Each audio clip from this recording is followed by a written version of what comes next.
Let's practice graphing logarithmic functions in this example.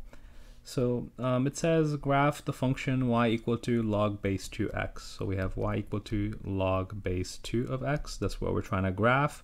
And it says, hint, try to rewrite it with exponential form first.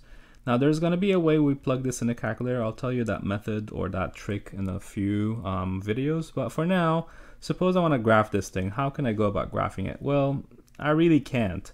I really would like to change it into something I understand and maybe rewrite it with exponential notation. And just like we did on the first page of this section, we're going to basically take the 2, move it under the y. So we're going to have 2 with the power y equal to the x. So in other terms, what we're saying is that x in this problem is equal to 2 to the power of y. So if you pick the y's and you put them in the power, you automatically get the x's for free, and that might be how you want to graph this problem. So I'm gonna do that for this one. I already have the table set up for you to go. So I picked the numbers y for you, and all you got to do is put them into the expression the x. So the x, which is 2 to the power of y. So let's do the first one, for instance. Let me move this a little bit, and let's take a look at the very first number. How do you evaluate this answer that goes inside this box? So they're saying we would like the y to be -2. So I'm going to go x equals 2 to the power of y, but they want the y to be -2.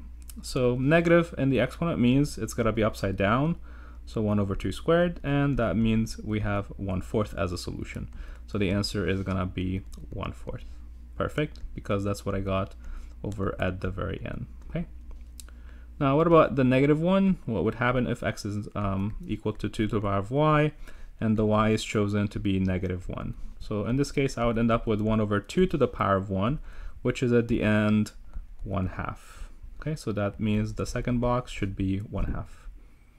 Now, the next one, 0. So again, x is going to be to the power of 0, which is going to be well, let's start with 2 to the power of y, and y is 0, so the answer is going to be 1. Anything to the power of 0 is literally equal to 1, so we get that in the table. So notice that all I'm doing is replacing the y's with the table values. So I'm going to go ahead and go through the next 3 quickly. So you can see my table is now completely finished, and all I did in the last 3 rows is just raise the 2 to the power of 1, then square it, then cube it, and I got all the solutions just like that. Okay, so what I'm gonna do next is basically transfer those numbers to my grid. Okay, so what I want to record at this point in time is that when the input is 1/4, the output was -2. When the input was 1/2, the output was -1, and so on and so forth. Okay, let's transfer the numbers down to the table, and we're gonna plot them here, and we'll be done. So when the points are transferred to the grid, this is what we're gonna see. And at this point, all we're gonna do is connect the dots together, and notice how the points are kind of bunching up together closer and closer on this side, whereas at the other side, they're kind of going far apart from each other.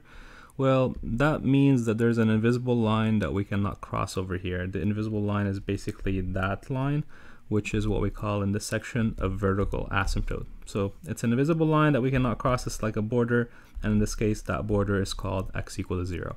So what I'm going to do now is just basically connect the dots together in a nice little curve and make sure that you hit through all of them, but don't cross the pink line. So we're going to start pretty much down here. Let me use a different color maybe, and go around. So there's the complete graph of y equal to log base 2 of x. And in the same way, you can graph log with any other random base, pretty much.